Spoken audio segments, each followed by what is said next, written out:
Bonjour à tous, bienvenue dans ce nouvel épisode d'Overtime, 28e de la saison. Avant-dernier également de cette longue saison d'Overtime, puisque c'est la dernière semaine officiellement du calendrier de National League, parce qu'on connaîtra soit demain, soit jeudi le nouveau champion de National League.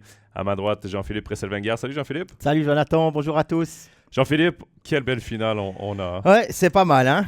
On s'extasiait un peu la saison dernière en se disant « Waouh, Zurich Zug, c'est magnifique, c'est extraordinaire, quel niveau, quelle intensité !»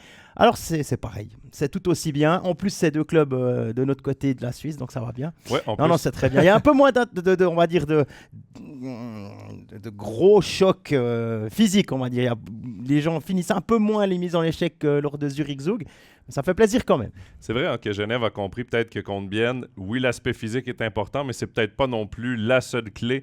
Quoi qu'il en soit, on va revenir sur les actes 3, 4 et 5 de cette finale, puisque lors du dernier Overtime, on avait eu le temps de revenir sur les deux premiers actes de cette finale. Salutations également à ceux qui nous ont rejoints dans le chat. Il y a déjà Roland, Didier, Quentin, Kevin et Anthony qui nous saluent. On vous salue en retour et on vous invite évidemment à nous poser vos questions dans le chat tout au long de l'émission. Évidemment, pour ceux qui ne pourront pas passer l'heure du dîner avec nous, on vous invite à nous suivre sur nos différentes plateformes pour revoir ou réécouter cette émission, que ce soit sur Facebook, YouTube, Apple Podcasts, Spotify ou SoundCloud. Voilà, donc tout est dit. On est prêt à revenir sur ces premiers actes et on va commencer avec une question qu'on a reçue sur Instagram avant le début de l'émission. C'est Gilles qui nous posait la question par rapport à la pénalité de méconduite pour le match qui a été décernée à Marco Morer lors de l'acte 3.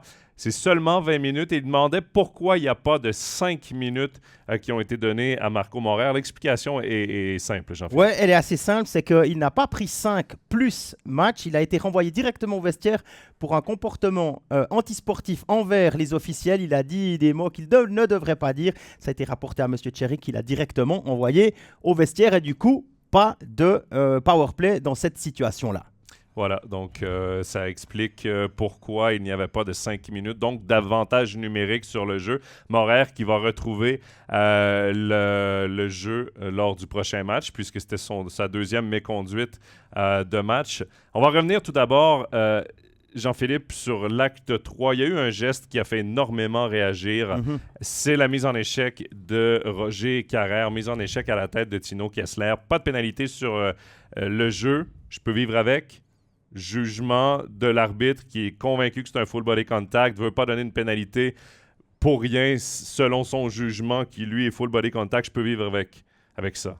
Mais qu'il n'y ait pas d'enquête d'ouverte, non. Qu'il n'y ait pas d'explication, évidemment, il n'y aura pas d'enquête, pas d'explication de la Ligue. Voilà. Ça, je vis un peu moins bien avec. Alors moi, je suis même pas content avec les outils qu'on a à disposition parce que, évidemment, il y a le risque de dire on donne 5 minutes, on va voir et on revient et on est obligé de donner 2 même s'il n'y a rien.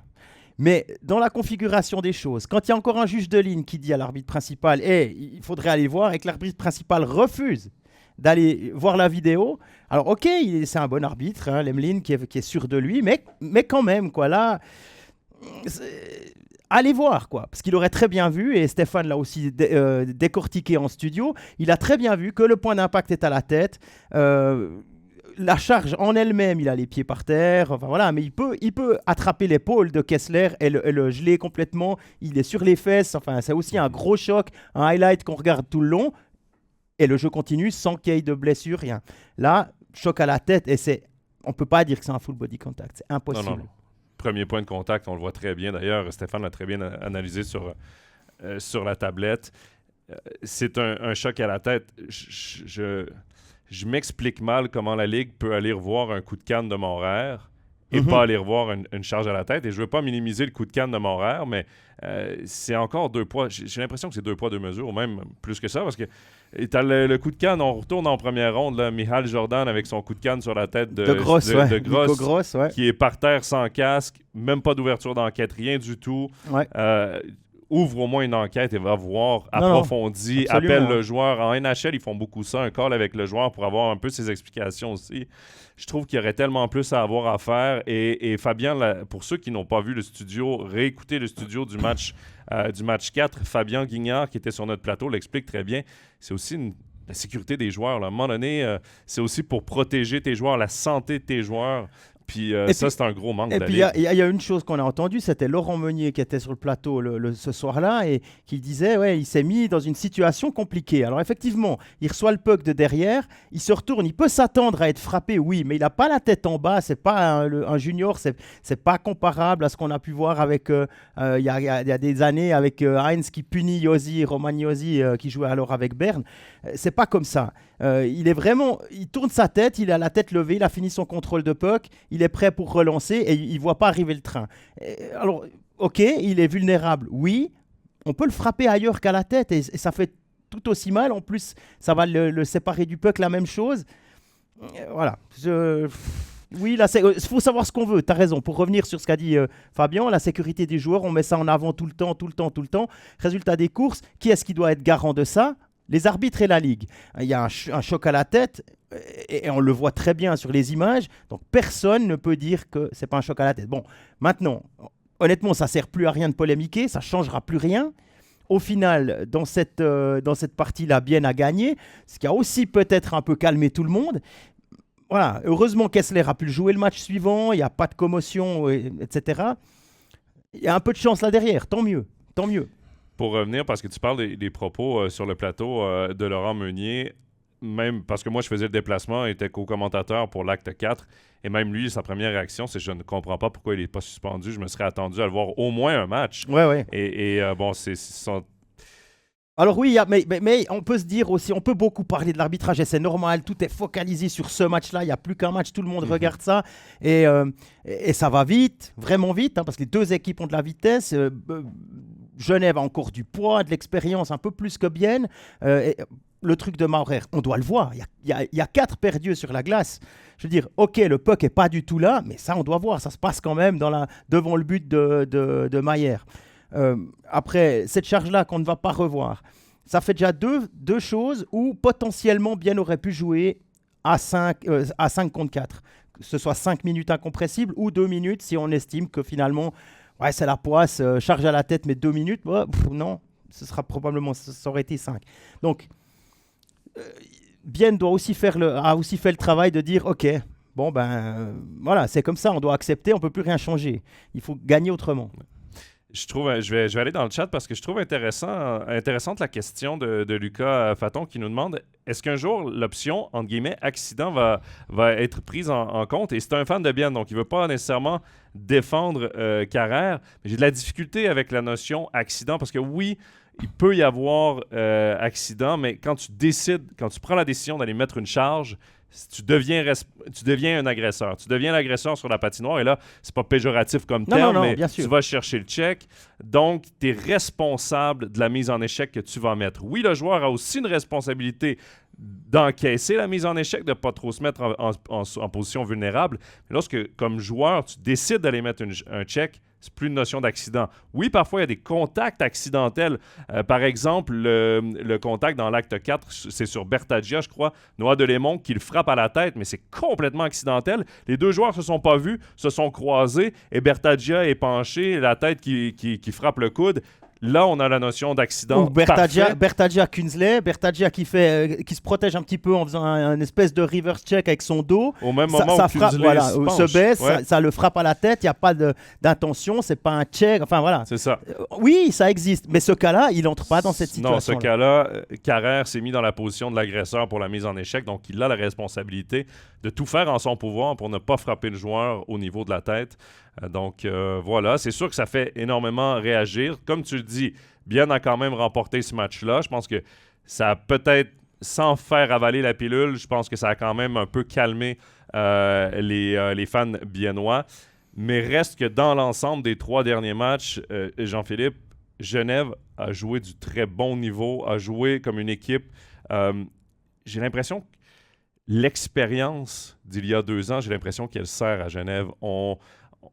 on suit notre plan de match de A à Z. Comme on le disait, oui, son physique sans se sortir trop du match. C'est juste. Et on joue en ce moment une tactique parfaite pour contrer Bienne dans les relances, dans la vitesse de jeu de Bienne. Et Bienne fait du bon travail défensif parce que oui, le 7-1, on peut dire que c'est une erreur de parcours, je pense, pour la défensive. C'est surtout un deuxième viennoise. tir catastrophique. Exactement, ouais. mais sinon, pour le reste des matchs, ça se joue. C'est non, face. Les équipes se valent. Je suis d'accord que l'expérience côté genevois peut être importante, notamment cette finale 2021 perdue contre Zug, mais encore une fois, il n'y avait pas la même équipe en face. Genève n'avait pas la même équipe non plus. C'est difficile de tirer des parallèles. Alors évidemment, les joueurs qui étaient déjà sur la glace, les Rod, les Jacquemet, etc., les Desclous, oui, même si Desclous ne joue pas dans cette finale, mais oui, ils ont ce vécu-là, effectivement. Mais je ne suis pas sûr qu'il faille tirer trop de parallèles parce que Bienne est une équipe tellement différente. Quand on voit à Zug ce qu'était capable d'aller faire Kovar pour sortir Tom Ernest du jeu, maintenant, même si Tom Ernest est un peu sorti du jeu, un peu plus discret, il y a Vatanen, il y a Le Coultre qui a encore pris du galon, qui est encore plus confiant, qui est fantastique depuis qu'il est revenu de sa blessure, là, de manière un peu surprenante. Tant mieux pour lui, tant mieux pour Genève. Mais et c'est vrai que de l'autre côté, Bienne aussi suit son plan de match. C'est encore, je crois que c'était dans un article en Suisse alémanique où le journaliste et Oliver David, l'assistant coach, expliquaient nous, on a un plan. On a un plan de jeu, on a un plan A. Si ça ne marche pas, on a un plan B. Si ça arrive, on a planifié, on sait ce qui va se passer. Ça nous enlève une pression et on suit ce plan. Quoi qu'il arrive, on se fait confiance. On fait confiance aux gens qui sont là. Et on a décidé de jouer à 4 lignes, donc on ne va pas changer ça. Finalement, c'est Stamfli qui marque en prolongation. Ouais. Voilà, donc il y a des choses comme ça qui fonctionnent. Après, il y a des choses qui ne fonctionnent pas. Le plan de sortir Olofsson pour Sheehan, est-ce que c'était le bon plan ? Oui, non. Est-ce que le naufrage est plutôt collectif et ça n'aurait pas changé grand-chose ? Olofsson n'était pas extraordinaire non plus. Il travaillait beaucoup, il a eu des shoots. Il n'était pas décisif. Riley Sheehan, à sa défense, je vais me faire l'avocat du diable, quand on regarde les statistiques de ce match-là, il a 17 minutes de jeu, un assist sur le seul goal, celui de Lucas Ischier. C'est le seul joueur qui a un différentiel plus ou moins positif du côté de Bienne. Quand on regarde Kunsley, Brunner, c'est -5. Donc ce trio-là, ça a été... Kunti, oui. Ça a été très compliqué pour ce trio-là. Donc, je pense que Riley Sheehan peut amener quelque chose. Est-ce qu'il peut amener ce qu'Olofsson amène? Pas du tout. C'est deux joueurs complètement différents, mais j'ai pas... Riley Sheehan, c'est compliqué parce que c'est le genre de joueur qui fait bien de petites choses. C'est pas le joueur flashy qu'on va remarquer sur une patinoire nécessairement lorsqu'il joue un bon match. Et ça a été compliqué pour Bienne, je pense, collectivement lors de l'acte 5. Je reviens un peu à ce que tu disais. Par expérience, je parlais surtout de l'attitude des joueurs en finale. Les joueurs célèbrent, saluent le public, remercient le public pour s'être déplacé, pour avoir mis le feu à la patinoire des Vernets. Mais... Ouais, Kobe Bryant, quoi. C'est pas fini, on n'a rien fait. On va s'asseoir et on pense déjà au match suivant. On se reconcentre tout de suite. Gauthier Desclous, évidemment, joue le rôle de second violon dans cette finale, dans une bonne partie de ses playoffs. Mais j'étais sur la patinoire lorsque les joueurs faisaient leur entrée. Et évidemment, tu as l'annonceur maison qui est sur la patinoire et qui nomme les joueurs pour que le public réponde. Et j'étais à côté de Gauthier Desclous et il criait littéralement après l'annonceur maison pour qu'il mette encore plus d'émotion dans chaque nom de joueur. Il voulait qu'il y ait énormément d'émotion dans cette arrivée des joueurs. Et d'ailleurs, on l'a senti à la patinoire des Vernets, il y avait énormément d'ambiance. J'ai croisé Jeff Scarantino, le chef de presse de Genève, pendant le match. Il a dit « Je n'ai jamais vu la patinoire des Vernets » ou « Ça fait tellement longtemps que je n'ai pas vu la patinoire des Vernets comme ça. » Il y a vraiment quelque chose en ce moment qui se passe à Genève. Donc, Bienne, on a beaucoup vanté la profondeur de leur effectif. Genève également. En ce moment, j'ai l'impression que le 4e bloc de Genève est supérieur au 4e bloc de Bienne. Et c'est peut-être, en ce moment, ce qui pourrait expliquer la différence parce que le quatrième bloc, je ne vois, on doit en parler. Bertaggia, Pouliot. Ça fonctionne très bien. C'est l'histoire des 2 derniers matchs. Oui, absolument. 2 buts dans chaque match. Rien à dire. Non. C'est clair que Bertaggia et Pouliot, ça fonctionne. Puis Pouliot, c'est quoi? C'est 5 matchs, c'est 4 buts, 1 assist. C'est le meilleur pointeur de la finale. Oui, absolument. Ouais. Et puis, en plus, c'est contre Bienne.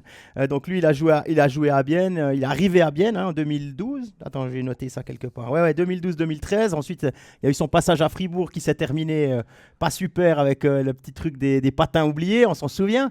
Et puis, il a retrouvé Bienne en octobre 2016, joué là jusqu'à 2021. Juste, ouais. Et puis voilà, puis en plus sa femme est zélandaise. C'est vraiment très spécial, quoi. Et, donc effectivement, Pouliot est en feu. Quand on arrive à museler, mais on le savait ça. On le savait au début de la finale, on l'a dit. On arrive à museler Omar, Kartikainen et Joris, mais si c'est pas eux, il y a Phil Pula, Winnick et Miranda qui fait une belle finale aussi. Et puis si jamais les deux sont bien muselés par les lignes biennoises, il y a encore cette ligne-là, puis il y a encore la ligne de Rod avec Richard, qui est le top scorer des playoffs. Donc il y a vraiment... On avait le seul petit doute qu'on avait, c'était peut-être Robert Mayer. On se disait, la constance, des fois, c'est pas son fort, mais finalement, il tient le fort et puis, comme il faut. Ouais, parce que les gardiens de Bienne font du bon job. OK, on enlève l'acte 5, on va le mettre de côté. Les gardiens de Bienne font un solide job.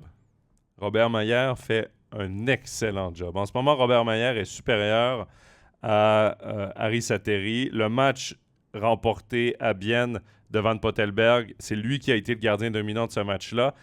Moi, personnellement, j'aurais aimé le revoir partant le match suivant. On a décidé d'y aller avec Sateri, qui n'a pas connu un mauvais match en soi, l'acte 4. C'est pas de sa faute, évidemment, la défaite. Mais en ce moment, Mayer il a été supérieur à Giannoni.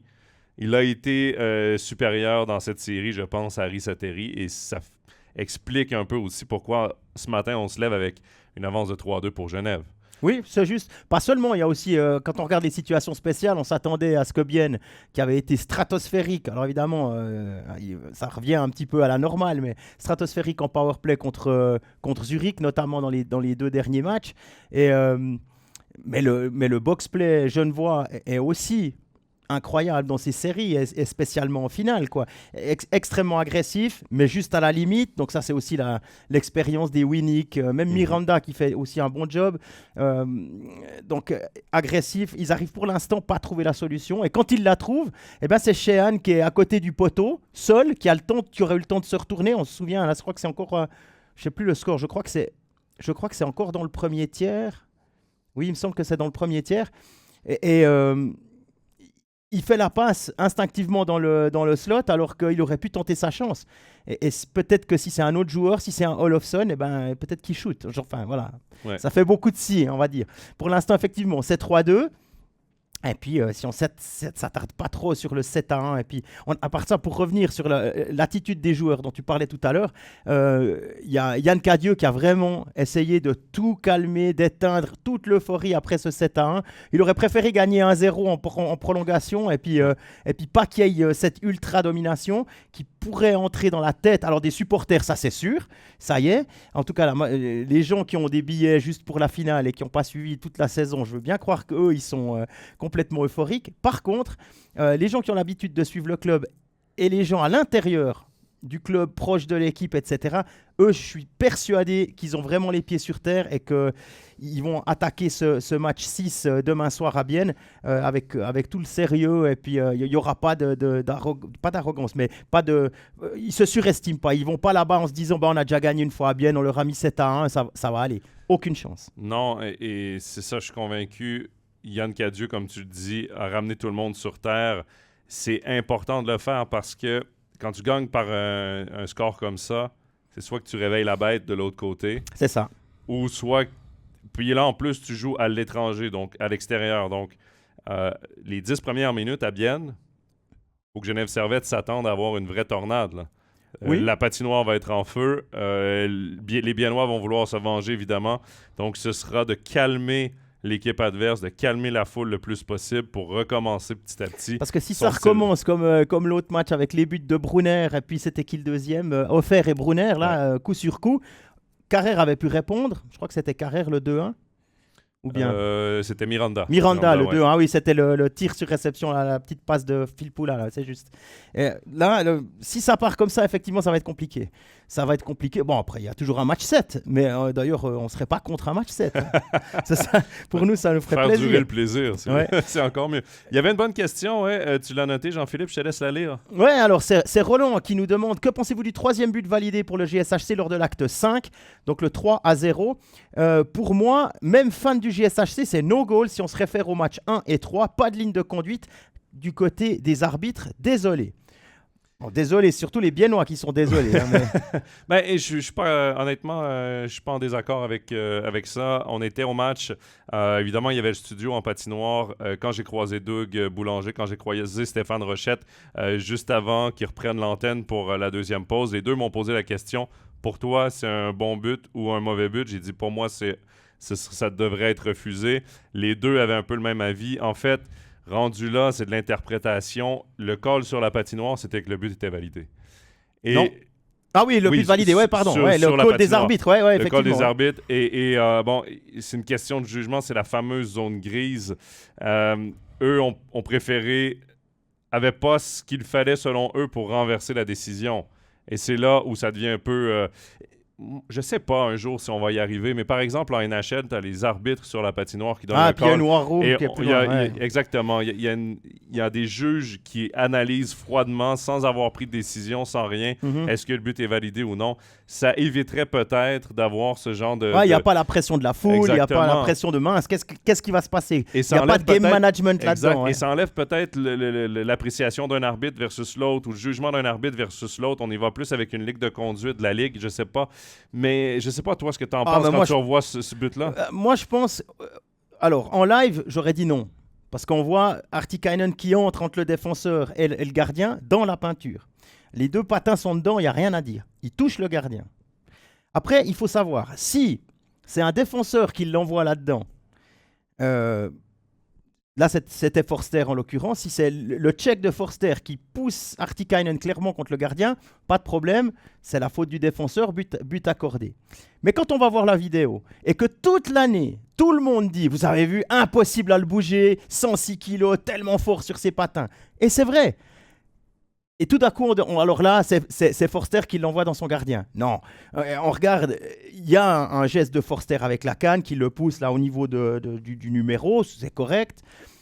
Les patins d'Artikainen ne bougent pas, il n'y a pas de changement de direction, il n'y a rien. Il touche le gardien dans la peinture et on accorde le goal. C'est pour ça que j'ai eu de la peine à comprendre. Donc il est imbougeable, sauf là. Ouais. Alors là oui. Mais après le match, on m'a rappelé que lors des premiers matchs là, contre Lugano, il y a eu le goal de Daniel Carr qui avait été validé. Il est poussé par un défenseur de Genève. Il entre dans le bleu, évidemment. Il était sur la patinoire. Il était détendu tout son long. Entre en contact avec le gardien, pousse la rondelle par la suite. Le but est validé. Pourquoi? Parce que ça vient du défenseur. Et c'est là où... Oui, mais là je me souviens de cette action. Ouais. Je me souviens de cette action. Je crois même que c'est moi qui commentais. C'était l'acte 2, il me semble, à Lugano. Et je me souviens plus du défenseur, mais il y a clairement l'action du défenseur fait tomber Carr. Donc là, c'est pas le cas. Non, là, l'action du défenseur, elle est pas claire. Moi, ce que j'aime pas, c'est est-ce qu'Artikainen fait tout pour éviter le gardien? Pour moi, non. Il continue sa trajectoire. Ouais, bon, oui, c'est vrai, mais ça va vite. Hein. Ça va vite. Entre le 10 cm, l'entrée de la peinture, puis le moment où il arrive, à la vitesse où ça va, c'est difficile de lui en vouloir. Non, mais voilà. Ça explique aussi habituellement quand un joueur, par exemple, Kunzle le match d'avant, qui fait tout pour rentrer en contact, qui fait rien pour éviter le gardien, c'est un contact créé par le joueur. Oui, donc c'est compliqué. Parce que oui, le fait que Forster le pousse, mais est-ce que Forster le... Ça, c'est pas scandaleux, mais ça aurait pas été scandaleux de l'annuler. Si le match finit 3-2... Voilà. On a d'autres discussions. Là, le match finit 7-1. On en discute, oui. C'est pas le gros drame.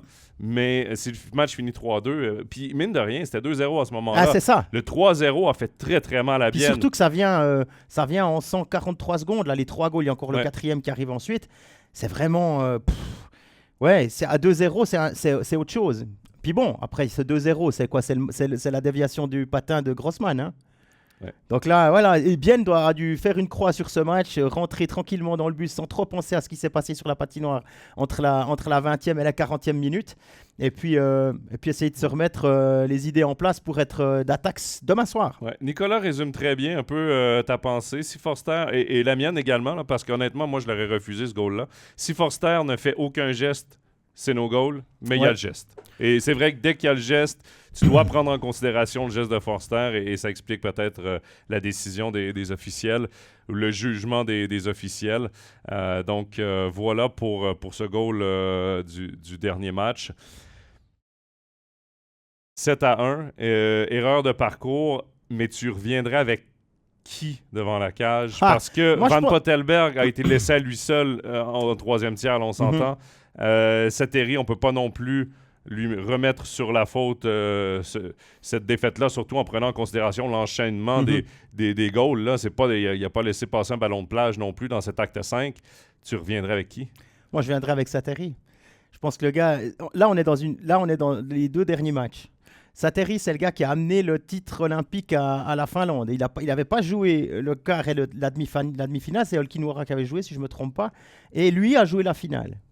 Donc, c'est un gars à qui on peut faire confiance quand il ne faut pas perdre, quoi. Parce que là, plus de joker. C'est fini. Il faut gagner. Donc, moi, j'estime que... Et après, qu'est-ce qui a été prévu dans le camp biennois par le staff? Et je pense que le staff a prévu que Seteri était dans les buts. Et je les vois mal changer d'avis. Je peux me tromper. Et, je pense et puis tout est possible avec Bienne. Hein. On peut avoir Van Pottelberg devant le but. Et puis de nouveau un Van Pottelberg stratosphérique, extraordinaire, qui va chercher un blanchissage. Et puis voilà. Je trouve que la décision est difficile à prendre, oui. Et d'un autre côté, non. Ça dépend si tu veux 4 étrangers devant. 2 comme défenseurs, aucun devant la cage. Les 2 comme défenseurs, ça sera acquis. Ça, c'est sûr. Ça, c'est acquis. Si tu veux ramener Olofsson et d'avoir Sheehan quand même pour avoir le plus de profondeur possible, le plus de chances possible de créer de l'offensive, ça se vaut. Pour moi, Van Pottelberg aurait dû être du match 4 parce qu'il était entré dans la tête, pour moi, des joueurs genevois. Il a tellement été stratosphérique dans le match 3 que là, en plus, tu le ramènes au match 4. Les joueurs se posent des questions. Comment on va le battre? Là, tu changes et là, il revient devant la cage dans une cause où est-ce que Genève est tout feu tout flamme, en pleine confiance. Son équipe a presque déjà abandonné. Donc, tu le ramènes dans les pires circonstances possibles. Cette espèce de game mental que Van Pottelberg avait sur les joueurs genevois, il n'existe plus. Donc, toute la saison, Seteri a été le meilleur gardien de la Ligue. Je pense qu'on peut le dire comme ça. Pour moi, ça aurait du sens de... C'est un do or die, là, demain. C'est l'expression anglophone, c'est ça. Tu vis ou tu meurs, là, entre guillemets. Dans ces playoffs, je pense que tu n'as pas le choix d'y aller avec ton meilleur gardien de la saison, ton numéro 1. Oui. Moi, je pense que c'est ça. Je pense aussi que ce serait assez normal de revoir Seteri devant la cage. Peut-être aussi, je parlais avec notre collègue Jérôme Beuchat après au 3e tiers. Seteri était tout juste à côté de nous, puis il nous a dit...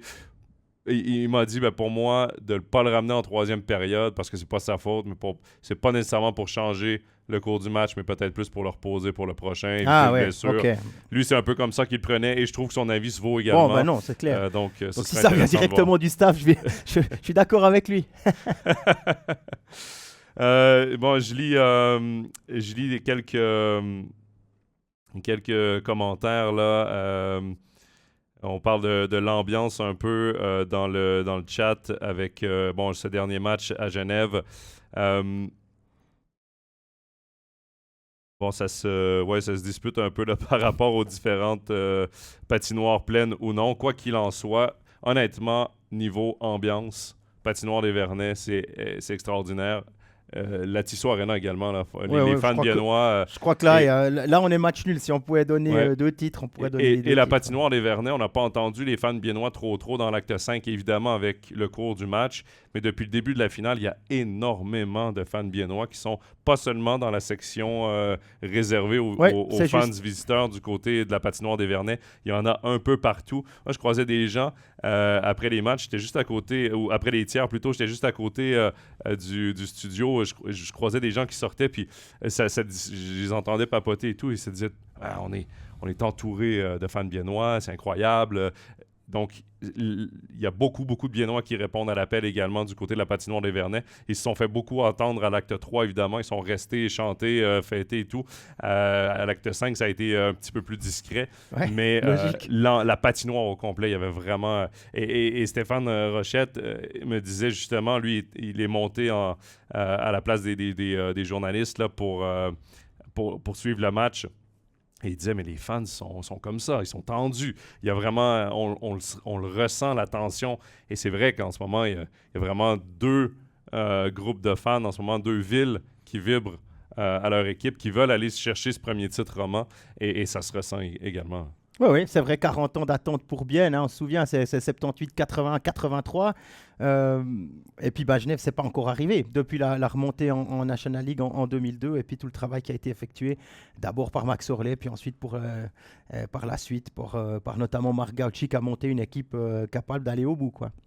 Ouais, il y a Tristan qui dit les fans biennois ont chanté jusqu'à la fin. C'est vrai que honnêtement, ils ont chanté jusqu'à la fin, mais ils sont quand même plus fait entendre dans l'acte 3. Il y a Jérôme qui nous demande, vous pensez quoi des joueurs suisses de Genève Servette, Carrère, Miranda, Bertaggia? Je vais commencer avec Bertaggia. Je m'en cacherai pas. Je pense à l'image d'un peu tout le monde. J'ai été déçu de sa saison. Même quand il a été mis, les rares fois qu'il a été mis dans des dispositions positives, je trouvais qu'il amenait pas d'upside, qu'il amenait pas ce pourquoi on l'a signé, sa vitesse, le potentiel offensif qu'il a. Et en finale, honnêtement, je vois un Bertaggia complètement différent, 100% différent, impliqué à chacune de ses présences. En échec avant, il dérange. Il utilise très bien sa vitesse. On l'a vu d'ailleurs sur les 2 goals de Pouliot à l'acte 4. C'est lui qui accepte la passe de Carrère, qui rentre en territoire adverse et en zone neutre avec beaucoup de vitesse.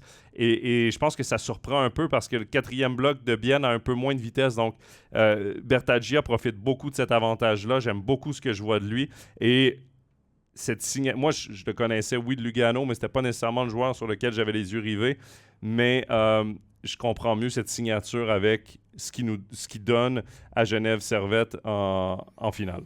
Ouais, c'est le moment, hein, vu le salaire et puis les 50 contrats. On attendait un Bertaggia qu'on voit maintenant.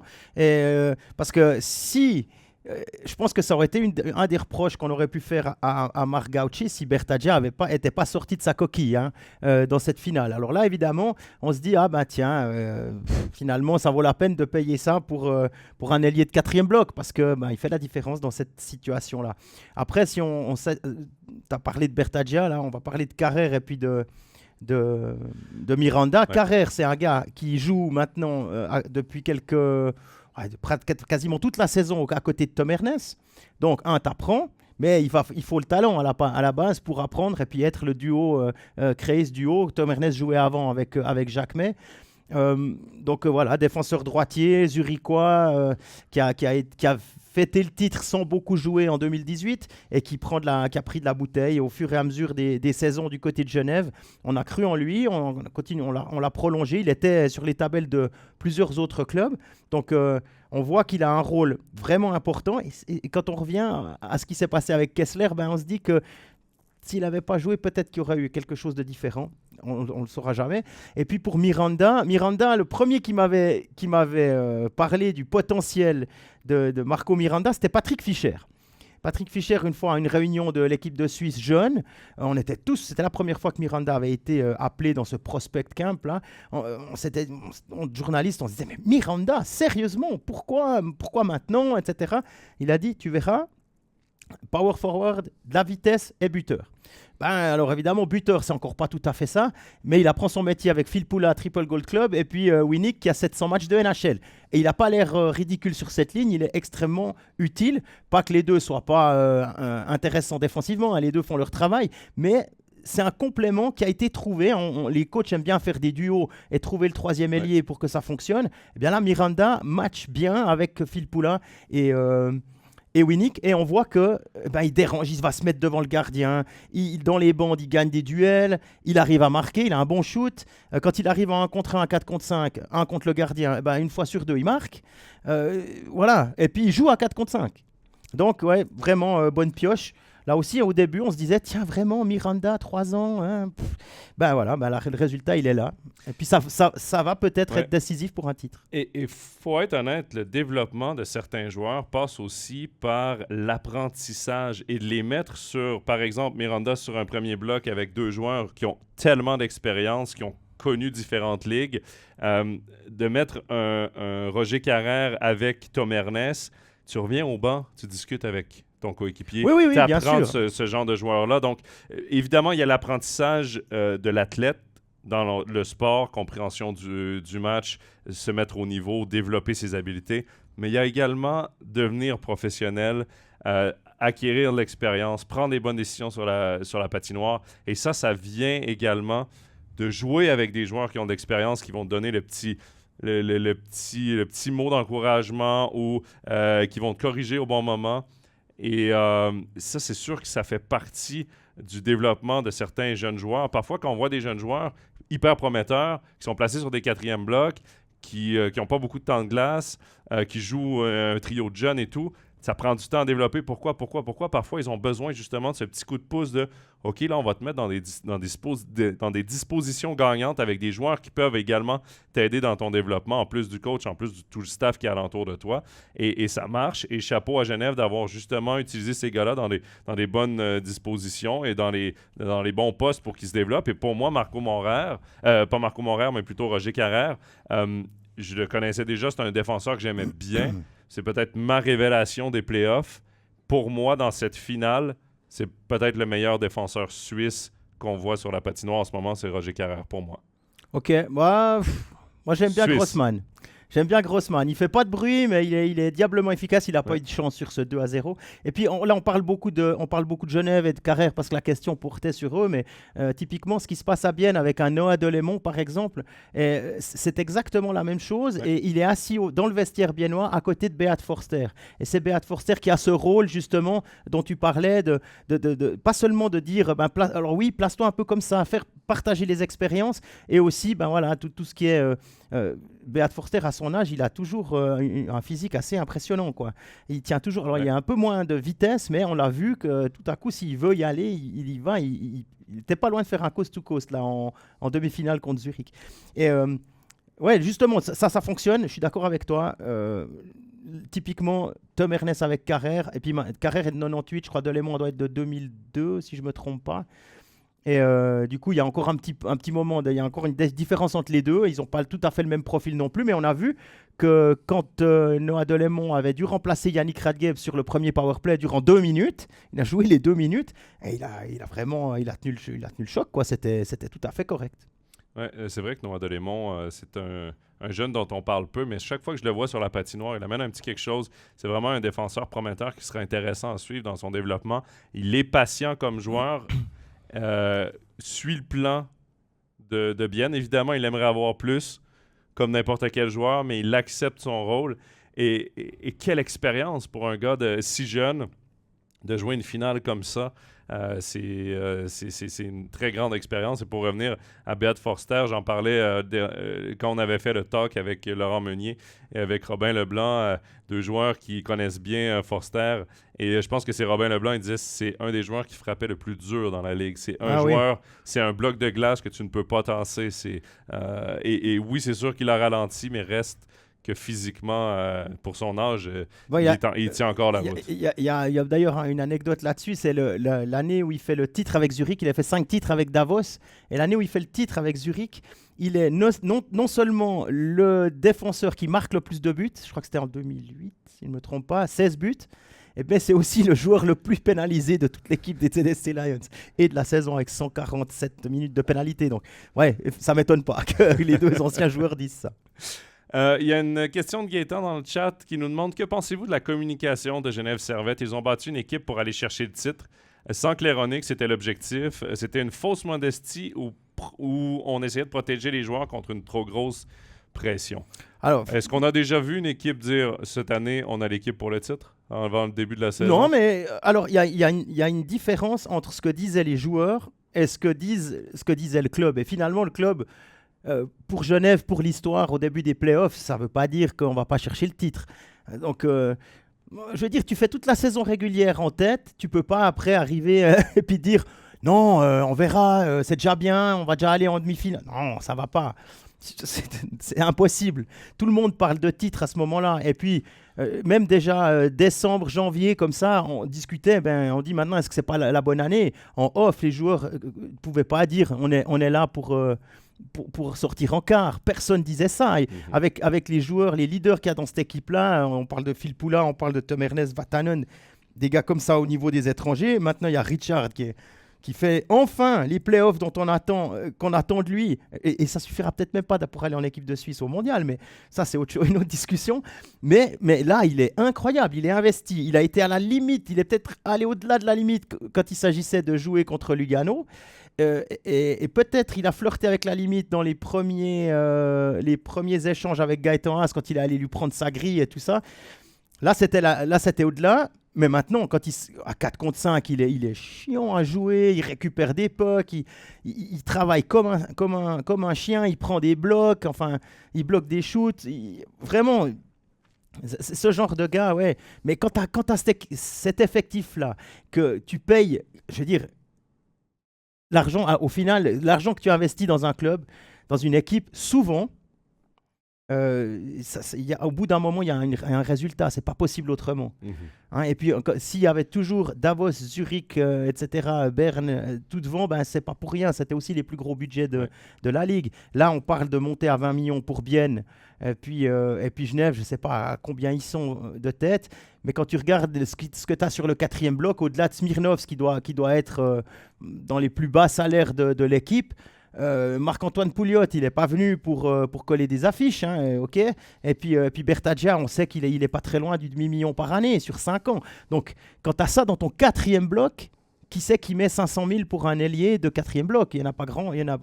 Ça a l'air d'être une spécialité lémanique, un peu. Non, mais en même temps, tu bâtis une équipe, tu sais que tu vas avoir une équipe compétitive. Je pense que Genève Servette était conscient aussi au début de la saison de quel genre d'équipe ils allaient avoir.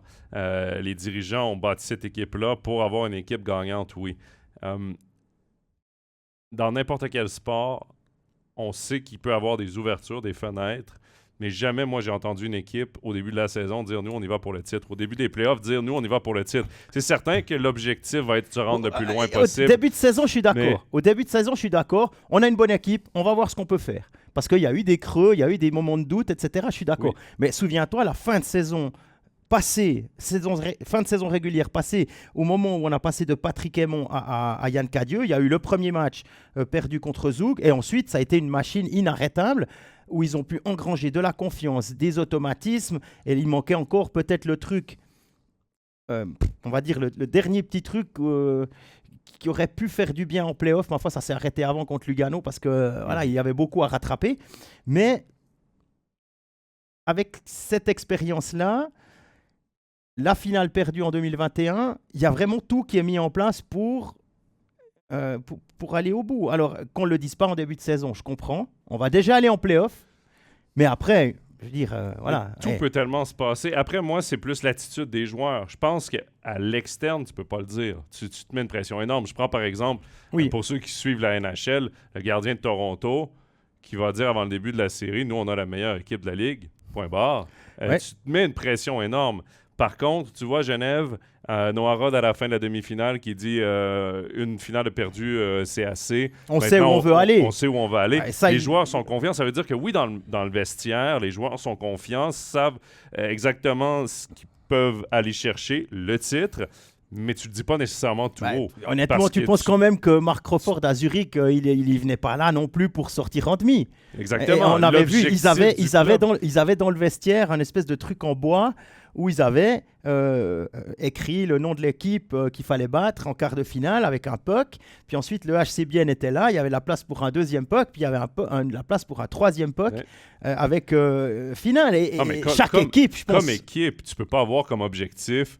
Comme équipe, comme athlète, le quart de finale. Tous les athlètes ont pour objectif de gagner. Par contre, ce que tu dis aux médias, ce que tu dis là, tu peux pas trop t'avancer. Il faut toujours que tu restes un peu sur une réserve parce qu'à un moment donné aussi, tu te mets une cible dans le dos si tu commences à faire dès le premier jour de playoff, dès la mi-saison ou dès le premier jour de la saison. Nous, c'est le titre ou rien. Là, c'est l'objectif top 6 maintenant. Exactement. Avec la nouvelle objectif formule. Top 6, c'est façon de dire, écoute, nous, on veut être performant, on veut participer aux playoffs, mais à l'interne, j'ai peut-être moins entendu ce message à Bienne. J'ai l'impression que quand ils ont atteint la finale, l'objectif était déjà atteint. Pas nécessairement pour les athlètes, mais on était déjà peut-être, sans être surpris, mais déjà satisfait d'être rendu là. À Genève, on n'était même pas satisfait d'être rendu en finale. Moi, c'est un peu le feeling que j'ai. Et peut-être que ça explique pourquoi en ce moment, j'ai l'impression que les Genevois sont dans un monde parallèle où est-ce que c'est la victoire, c'est le prochain match, c'est prochaine présence et tout. Et ils sont vraiment dans un mental en ce moment très fort qui pourrait expliquer une éventuelle victoire, mais parlons pas trop vite parce que tout peut changer tellement rapidement. Ça c'est sûr. Ça repart à 0-0. Je parlais des budgets tout à l'heure. Effectivement, il faut encore que... Tu peux mettre des individualités ensemble. Il faut encore que ça fonctionne. Il faut que la mayonnaise prenne et tout ça. Et là, des deux côtés, ça fonctionne. On a des coachs, des staffs, des leaders qui font le nécessaire pour que... On a vraiment deux équipes.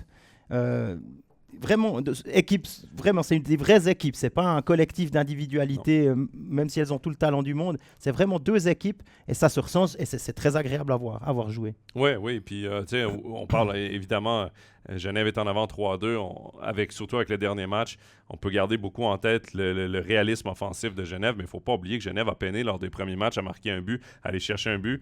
Le travail de Bienne est également à souligner dans cette finale-là. C'est vraiment deux très bonnes équipes qui suivent un plan de match. C'est une lutte de tranchées, vraiment. Mais je pense que dans l'histoire des clubs, si on revient un tout petit peu en arrière, depuis la remontée de Bienne, il y a des paliers qui ont été franchis à chaque fois. Un petit peu les paliers que Genève a dû franchir. Et on parlait encore avec Dan Tangnes de ce qui s'était passé avant les titres de Zug. Il disait, nous aussi, on a passé en finale. Nous aussi, on s'est fait taper en finale 2 fois avant d'y arriver. Parce qu'on apprend dans ces moments-là. Et je me souviens encore, cette finale de Genève perdue à Zug, j'étais sur la glace pour les interviews. On voyait, alors là, évidemment, c'était une immense déception. Mais on voyait déjà des prémices où on se disait, là, ils ont vu ce que ça prenait pour aller tout au bout. Et je crois qu'il y en a 13, si je me souviens juste, qui étaient dans cette finale et qui sont encore sur la glace cette année. Et ça compte. Et cette expérience-là, Bienne est en train de l'emmagasiner en battant Berne, parce que ce n'était pas arrivé encore dans l'histoire de Bienne, dans l'histoire des playoffs, de battre Berne en playoffs, ce n'était jamais arrivé pour Bienne. Ce signe indien-là a été brisé. Ensuite, passé en demi-finale, et là, il y a quelque chose qui s'est passé contre Zurich. Tout a roulé pour eux, 46% de power play ou 42% de jouets, 46 je crois. Un truc invraisemblable, balayer Zurich, personne n'aurait pensé à ça. Donc évidemment, une confiance supplémentaire.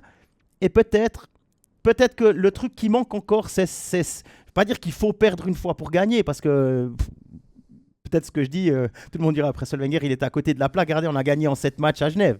Pourquoi pas, c'est possible. Mais je pense que vraiment, ces étapes en tant qu'organisation, Bienne doit encore les passer. Ils ont 6 ans de retard, je crois, par rapport à Genève dans la Ligue. Ça compte. On a parlé du budget, on a parlé de ce genre de choses. Ça viendra. Si on continue de se faire confiance, de travailler avec des gens qui ont les pieds sur terre, Steinegger, Villard, Tormanen, avec des étrangers qui jouent pour l'équipe, je pense que ça peut bien aller. Et d'où l'importance parfois de garder ton noyau. Par exemple, là, tu parles de Bienne, tu vois. Bienne, c'est le même noyau que la saison dernière, c'est le même noyau que l'autre saison d'avant, avec Gaëtan Haas en plus, là, par rapport à il y a 2 ans. Mais on garde le même noyau, donc on apprend ensemble, le collectif apprend. Genève, 13 joueurs qui étaient là il y a 2 ans, on apprend, le collectif a appris. Quand tu vois des équipes, par exemple, bon, évidemment, on va en parler après du CP Berne, mais on est dans des cycles. Dans un cycle, une fin de cycle et un début de cycle du côté de Berne, mais on voit que même si on arrive avec de très bons joueurs, comme par exemple c'était le cas cette année du côté de Berne, tu dois recréer ton noyau, tu dois apprendre à gagner avec ton nouveau noyau, et c'est vraiment un cycle. En ce moment, Genève est au haut du cycle. Peut-être que le cycle va se terminer si beaucoup de joueurs partent la saison prochaine. Évidemment, avec Tom Ernest, tout ça, il y aura un petit changement quand même. S'il y a Lenström à la place, je crois qu'on en parle vraiment bien. Mais du côté de Bienne, si on repart l'an prochain avec le même cycle, que ce soit championnat ou non cette année, cette équipe-là va quand même avoir atteint une autre marche Exactement. de l'apprentissage et ça, c'est que bénéfique. Il y a Kevin là qui dit est-ce que je suis en train de prévoir la victoire de Genève en finale? Non, je vous ai dit, non, c'est pas ça, c'est mon sentiment. Simplement que les organisations ont fait des pas avec Genève qui a peut-être un petit peu d'avance dans ce processus-là, mais non, parce tout est encore possible, vraiment tout est possible. Oui. Robert Mayer a été impeccable sur 5 matchs, quasiment. Ouais. Donc, d'habitude, on dit toujours qu'il en fait une. Alors, s'il en fait une, voilà, on ne sait jamais. J'espère pour lui c'est vrai que ça peut changer une série. Une erreur peut tout changer à ce stade-ci de la saison. Justement, Jean-Philippe, avant de passer à la fin de cette émission, on va quand même parler d'un événement de l'actualité qui a retenu notre attention la dernière semaine, je pense même le dernier week-end, et on va parler du CP Berne. CP Berne qui a remercié Reto Reifeiner. C'est quand même une grosse décision. Ouais, et surtout qu'ils étaient allés le chercher à Davos pour donner une autre aura au club, pour le relancer. Ça faisait un chef de plus. Il y avait un petit peu une armée mexicaine avec un chef sport, un directeur sportif qui était encore Alex Châtelain, après encore un entraîneur, et puis Marc Lutti par-dessus qui était encore CEO, mais plus trop. Il a dû se faire élire comme président du CA pour qu'ensuite Reifeiner devienne CEO. Enfin bon, c'était vraiment un petit peu rajouté. Mais on s'est dit, il a fait du bon travail à Davos, on va le prendre chez nous et il fera du bon travail aussi. C'est pas tout à fait ce qui s'est passé, il a fait du bon travail, mais selon sa philosophie, la philosophie Reifeiner, et c'était pas, selon Marc Lutti et le conseil d'administration, c'était pas adapté à ce que Berne voulait. Et voilà, en plus, les résultats sportifs en demi-teinte ont forcément pas servi les intérêts du Grison qui se retrouve maintenant libre, si on veut bien. En tout cas, libéré. Moi, ce que j'aime pas des dernières années du CP Berne, parce que oui, là, je viens de parler du changement de joueur, du changement de noyau dans l'équipe. Il y a tellement eu de mouvements de personnel. Les entraîneurs, directeurs sportifs. Il y a eu Florence Schilling aussi qui était là plus comme coup de pub qu'autre chose. Elle a été là une saison remerciée. Reifeiner, c'est quoi? C'est 2 Il est arrivé en 2021, ouais. Donc 2 saisons remerciées. Et là, ça change. Le leadership de cette équipe-là, reste que le leadership, c'est une pyramide. Donc ça commence d'en haut, les dirigeants, et ensuite le CA et tous les directeurs sportifs et ainsi de suite. Et ça descend jusqu'aux joueurs. Là, c'est compliqué parce que ton leadership change année après année. Et pour moi, après, les raisons appartiennent au CP Berne pour Reto Reifeiner. Je pense que aussi, il y a peut-être... les résultats sur la patinoire ont certainement été décevants parce que le CP Berne, les années COVID, on avait décidé de pas trop investir et d'accepter d'avoir des saisons plus compliquées pour remettre toute la gomme cette saison. Ça n'a pas fonctionné. Peut-être que ça explique aussi pourquoi on n'a pas été patient envers Reto Reifeiner. Mais là, les divergences de vues, c'était sur la vision que le club doit avoir de sa place au sein du hockey suisse. Sur la scène du hockey suisse, Berne doit... Reifeiner voulait du temps, voulait reconstruire gentiment, et je pense que Marc Lutti était un peu impatient. Ce qui est terrible, c'est que Marc Lutti, de 98 à 2022, il était CEO. 2021 parce qu'il a fallu un peu jouer, créer un nouveau poste pour qu'il puisse être élu, ça lui donne le temps d'être élu pour libérer la place de directeur. De 98 à 2022, là il passe une année comme président du club, président du conseil d'administration, et bam, il revient, et c'est pas par intérim, il avait quitté pour des raisons de santé, parce que ça allait plus. C'est pas comme en intérim, il vient vraiment là pour reprendre sa place, redonner au CP Berne ce que seulement Marc Lutti peut donner au CP Berne. On verra. Il y a beaucoup de changements. On a vu que Tevez va pas être prolongé, Golubev non plus. Et là, on parle de Martin Ferk qui aurait signé l'étranger, le Tchèque. Le Tchèque, FRK, il n'y a pas de... Ouais. Il avait joué dans la LHJMQ. Là. Je sais qu'au Québec, c'était Martin Ferk. C'est comme ça qu'il prononçait. Non, on le dira comme ça. C'était juste pour... pas que vous cherchiez FERK sur Elite Procès. Ouais, voilà. Il manque quelques voyelles, là, mais bon. Mais je trouve intéressant ce que Quentin dit dans le chat. J'ai aussi vu passer ça, effectivement. Que Tristan Chervet, là, depuis qu'il a signé son contrat de 8 ans, il a connu 3 PDG, 4 directeurs sportifs, 4 ou 5 coachs. Il y a du roulement. C'est un siège éjectable du côté du CP Berne, mais bon, ce sera intéressant de voir l'été que passera la direction du CP Berne. Et Alors, Andrew Ebbett reste. Ça, Ouais. au moins, ça change pas. Il y aura un nouveau coach. On sait encore pas dans quelle direction ça va aller. Réjoui de voir. Ouais. Karunen ne sera pas prolongé non plus. Ah ben voilà, je parlais de Karunen. Lucas Faton qui nous demande est-ce qu'on va devoir revoir la politique des gardiens à Berne, sous-entendu prendre un gardien étranger. Manzato a été prolongé. Vutriche est déjà là, ils veulent l'en faire le prochain Burer, le prochain Tosio. À voir. Il y avait eu la possibilité. Ils avaient joué avec Karunen une année, ils avaient joué avec Stepanek aussi pour aller chercher le titre, si je me trompe pas. On verra. C'est une possibilité. Ça voudrait dire qu'on se priverait d'un... Mais si on regarde, à part Genève, en demi-finale, Bienne a Sateri, Zurich avait Rubets, et puis Zug a Genoni. Alors ok, Zug et Genève, étaient les deux... Mais après Lugano, il y avait Koskinen, qui a été incroyable en série, qui était plus qu'en dessous des attentes durant la saison régulière, mais qui en série a vraiment montré pourquoi il était là. On a vu Cloton faire une première saison dans l'élite extraordinaire par rapport à ça, et ils avaient Metsola dans les buts. Alors, je ne fais pas le lien simplement, il y a d'autres choses, mais voilà, il y a même Metsola dans les buts. On peut encore prendre d'autres exemples. Langnau, par exemple, qui a fait confiance à Boltzhauser et Charlin, ça s'est pas bien passé. Ajoie, qui a fait confiance à Wolf et Tchatcho, bon, voilà, après, il y a Ajoie, ils étaient encore en phase de construction. Ambry, Juvonen a fait un énorme bien, malgré la bonne saison de Benjamin Koens. Mais Juvonen, en fin de saison dernière déjà, et cette saison encore, a permis à Ambry de jouer le top 8 encore longtemps, quoi. Enfin, top 10 encore longtemps avant la fin, quoi.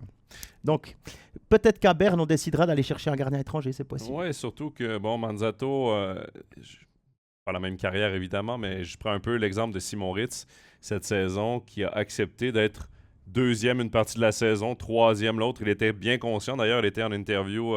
Vous pouvez voir son interview sur nos différents réseaux sociaux. Il suit l'équipe en ce moment comme troisième gardien, deuxième lorsque Sateri est tassé au profit d'un sixième patineur étranger. Sinon, il est en tribune. Peut-être qu'on va décider de faire ça. On peut se poser la question, est-ce qu'à Fribourg, on va aussi aller dans cette direction avec un Reto Berra qui vieillit, peut-être pour lui donner un peu moins de matchs, pour le préserver pour les playoffs. C'est plein de questions qu'on peut se poser, mais il y a beaucoup d'équipes qui, en ce moment, ont ou un grand gardien suisse qui vont peut-être se poser des questions. OK, qu'est-ce qu'on fait? Est-ce qu'on en engage une police d'assurance étrangère devant la cage que tu n'es pas obligé de mettre tous les matchs, mais qui peut venir te sauver en temps et lieu, peut-être, à voir. Mais... À Fribourg, il y a Delarose, Sorensen, Guido, Gunderson, son nom m'échappe, le défenseur suédois. Il faudrait que je... Bergström, non, je sais plus, je me souviens plus là de tête. Mais le défenseur suédois qui arrive pour remplacer Vainio, ça fait déjà 5, ça voudrait dire que le 6e, ce serait un gardien. Ou 6e, ou tu t'en as 7, puis... non, mais ce sont parce des... Parce que Desharnais et Rask sont plus là, mais il y a peut-être encore... il y a une place sûre. 2 peut-être, avoir le budget. Il y a eu des bonnes entrées du côté de la BCF Borgman, Arena. merci à Gaëtan. Merci, Borgman, voilà, pas Bergström. Extra, ouais. Donc voilà, ça, on verra. On verra. La retraite de Berra, là, c'est Quentin qui demande est-ce que Fribourg va-t-il se tourner vers un gardien étranger à la retraite de Reto Berra? Reto Berra a encore un an de contrat. Est-ce que ce sera la retraite après? Je ne sais pas. Ça dépend de son dos un peu cette saison. Ouais. Et puis, il y a un Ludovic Weber, peut-être, qui aurait envie d'éventuellement revenir à la maison. On connaît la politique de Fribourg-Gotteron pour faire jouer des Fribourgeois à Fribourg. Pour le moment, ça n'a pas permis d'aller plus loin qu'une finale, enfin plusieurs finales, mais ça commence à dater un petit peu, et puis peut-être qu'il va falloir revoir cette position.